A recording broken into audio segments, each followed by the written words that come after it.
Hey, what's up you guys? I'm Sarah Librat, and today we are going to be talking about how to write a book in 30 days. If you clicked on this video, you've had one of two thoughts. One is a fascination with the topic and actually wanting to try something this insane, or the second is wondering why on earth somebody would want to do this. I have been in both camps before, and until I was actually able to write a book in a month, I didn't fully understand it. However, now I've gone on to do this twice, and I'm planning to do this again here in November. This whole concept was made really popular by NaNoWriMo, which stands for National Novel Writing Month, which happens during the month of November every year. It's where writers across the globe try to write a rough draft of their story in the amount of 50,000 words in the 30 days of November. Hence, we get the title for this video, How to Write a Book in 30 Days. So I'm going to be giving you guys 10 of my tips today on how to write a book in 30 days from somebody who has successfully done this twice and is hoping to do it again here in just a couple weeks. So if you go on to enjoy this video, I would really appreciate it if you could give it a big thumbs up, because that really supports my channel by telling the YouTube algorithm that you liked my video and that somebody else out there might too. And now, without further ado, let's get into discussing my top 10 tips on how to write a book in 30 days. First things first, you need to figure out what your schedule is like. Questions to keep in mind when you're figuring this out are things like, how many days do I think I won't be able to write? How many days do I want to give myself off? How many other obligations or family things do I have going on during this month that I can already plan on? And how many days of buffer might I want to give myself just in case something else pops up? Because you've decided to write a book in a month, you are probably already expecting some pretty high word count days, but to figure out how many words you should roughly be shooting for a day, let's take that day count of how many days you don't think you'll be able to write, or how many days you want to give yourself of cushion time, and subtract that from 30. Whatever number of days you are left over with is the number that you should divide the total goal count of how many words you want in your story. So if you were going to write all 30 days, you would probably want to write somewhere around 1,667 words a day, because that is what 50,000 words divided by 30 days is. But maybe you only want to write 25 of the 30 days. Then your ideal daily word count is closer to 2,000 words a day. And then if you only want to write 20 out of 30 days in a month, then your ideal average word count is 2,500 words a day. So it's important to figure out what you're shooting for first before you actually begin your process. The second thing I recommend trying to figure out is when you write the best and where you are planning on writing. For me, I've noticed that if I can get started off in the morning and get some words out of the way, words flow easier for the rest of the day.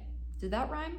That rhymed. But I also know that I write really well between the hours of 11 p.m. and 2 a.m. So if I get started off in the morning and I get a good chunk of my words out of the way in the morning, I'm way more likely to surpass my ideal daily word count and absolutely blow past it then by the time I get to my evening writing session. I've also noticed that I write best here at my desk, but you might work better at a bookstore or a coffee shop or somewhere else. Even if it's in your house, have a designated writing spot so that as soon as you sit down to start writing, your brain knows this is when we write. If you're trying to write a book in 30 days, it's important to remember that every word counts. And so do not neglect the little pockets of time that you might have throughout the day, especially if you are working with a full-time job, a student, a family, any of those things. Any little pockets of time should be valued. Because if you are driving or commuting to work and you have the ability to type, not while you're driving, but if you're a passenger or taking a bus or something, or if you are driving and you can tell Siri to make you a note, you can jot down your ideas and everything while you're in the car so that you don't lose any of those ideas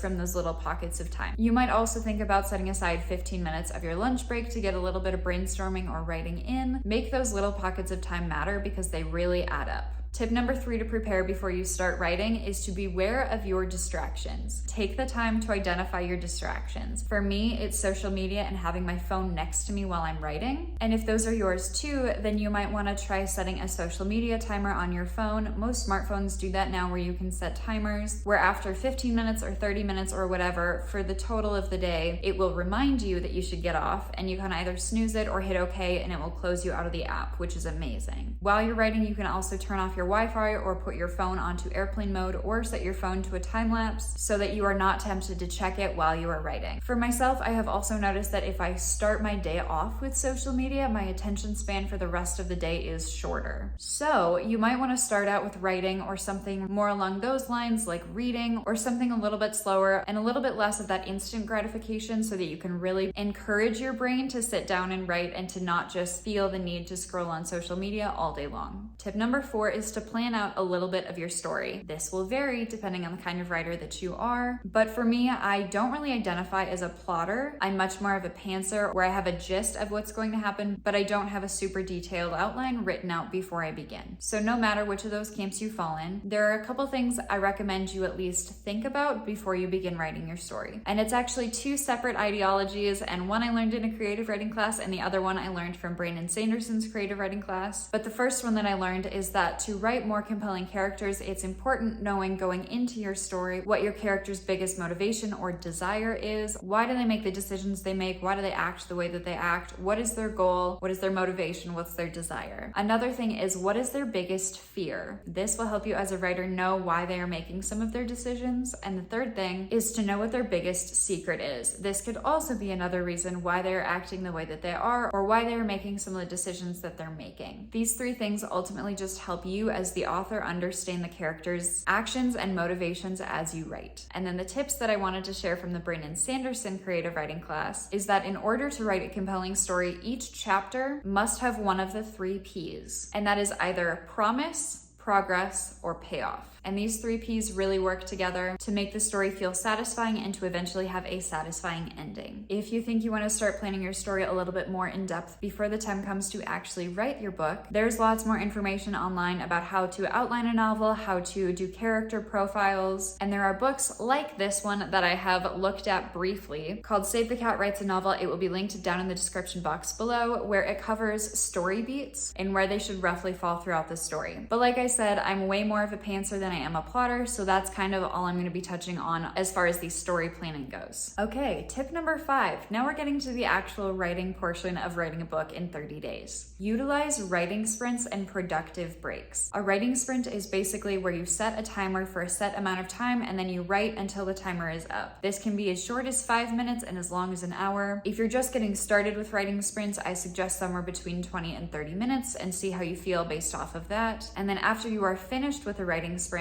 I encourage you to try taking a productive break, which is where you step away from your computer or whatever you're writing on and go do something else that's productive physically, like washing your dishes, unloading the dishwasher, cleaning one room of your house, doing a load of laundry, something that's simple that keeps your hands busy but your mind is kind of free to continue working on the story. And then after you've completed that task, going back and doing another writing sprint. I have noticed that when I do this, I get so much done and it feels so rewarding when I'm done. Also, don't forget the power of movement and how much a 20 or 30-minute walk can fix. Especially if you are experiencing a little bit of writing fatigue or writer's block, I highly recommend getting outside and just going for a walk. Tip number 6 is to start strong. Really ride your momentum into it as much as possible because you don't know what else is going to pop up during the month. You don't know when you're not going to feel as inspired. So really ride that wave as hard as you can in the beginning, because for me at least, it seems like I get 2 primary really strong bursts of words throughout trying to write a book in 30 days, and that is right at the beginning and at the end, where it's like the final push to the end. But if I'm not close enough to make that last 10K or whatever it is, then I don't really have the same urge to finish as I do when I start really strong. I do pretty decent throughout the middle of the month, and then when it's nearing the end, that final push to the finish line. So start really strong while the inspiration's hot. Tip number 7 is much easier said than done, and unfortunately primarily comes with practice, and that is to not edit while you're writing. You are already trying to accomplish this massive feat of writing a book in a month, that slowing yourself down by trying to edit that book as you're going, you're just not gonna have time to do it. Also, even when you're trying to write a book not in a month, editing while you write just slows you down. It leaves you stuck on certain portions instead of just pushing forward and trusting that your future self will be able to handle the edits. I definitely struggled with this a little bit more when I was a newer writer, but now I'm much better at just trusting my future self to figure it out, which is also something that's very comforting and that I have up here on my writing motivation board, but it's right here and it says the first draft is as bad as the book is ever going to be. Fully lean into that concept. Please don't compare your rough draft, and especially a fast rough draft, to other people's finished published novels. Those things have been polished and edited and shined, and so much work has gone into them after they were already drafted. You are just working on drafting a book in a month. Give yourself the space to write a rough draft draft, because all that is you putting the idea down on paper. Future you can edit it later. Tip number 8 to writing a book in 30 days is to have a Pinterest mood board, aesthetic board, storyboard, whatever you want to call it, and a playlist of music that reminds you of the story. These are really great things to prepare before you get into the month where you choose to write this book. But these two things, the playlist and a visual storyboard, is incredibly helpful if you're feeling a little out of touch with the story or not feeling super motivated or inspired, to return to those things, to listen to the music either while you're writing. I can't listen to music while I'm writing though, so I listen to it while I'm looking at my Pinterest boards to really get me back in the headspace. And then I also can listen to the playlist when I'm driving back to my apartment from somewhere else. If I'm planning on coming back to my apartment and pretty much immediately sitting down to write, listening to that playlist gets my brain back in the mode to write so that when I sit down at my desk, I'm ready to go. Tip number 9 is to remember to enjoy the process. You are doing something absolutely incredible. You are writing a freaking book, which is really hard and something most people will never attempt. And even trying to write a book in 30 days is still a marathon and not a sprint. Remember to be nice to yourself, remember to take days off if you can, and remember to push towards your goal, but remember to enjoy the process because this is something huge that you're working on. 2 ways that I really practice this for myself is tracking my words, is tracking my progress, and then celebrating my little wins. I have an Excel spreadsheet that I track my daily word count in so that I can see visual progress day to day of how much I'm working on my stories. If you are participating in NaNoWriMo or Camp Nano, on the NaNoWriMo website, they have a tracker that you can use where it'll show you a little graph of how much your word count is going up every single day, as well as a guideline of that 1,667 words a day to show you where you're at in reference to getting to your goal. And as far as celebrating your little wins goes, for me, when I've written books in 30 days, I have this little celebration that I do every time I hit 10,000 words. Woo! Woo!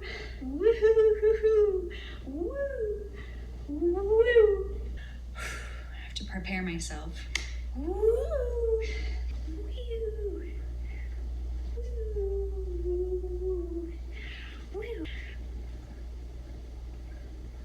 Woo! Woo! Woo! Wee! Wee!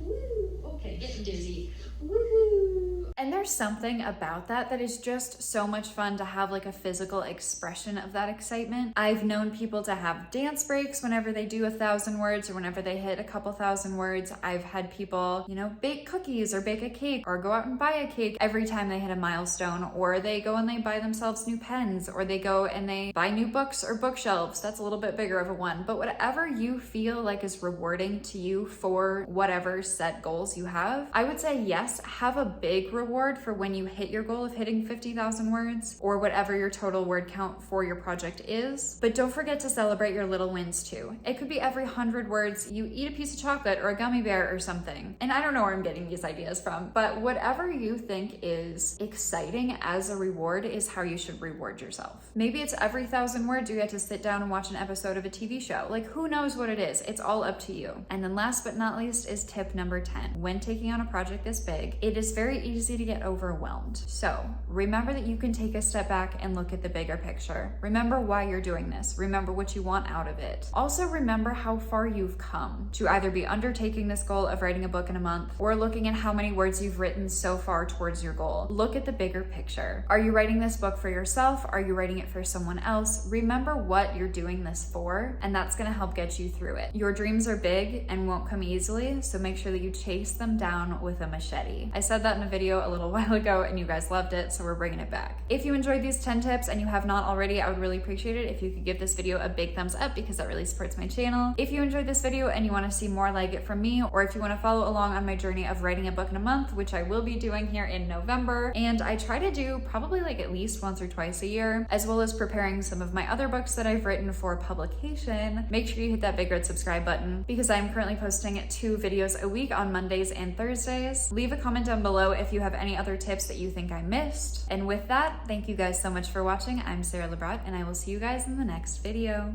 Bye. Ooh, Nano's right around the corner.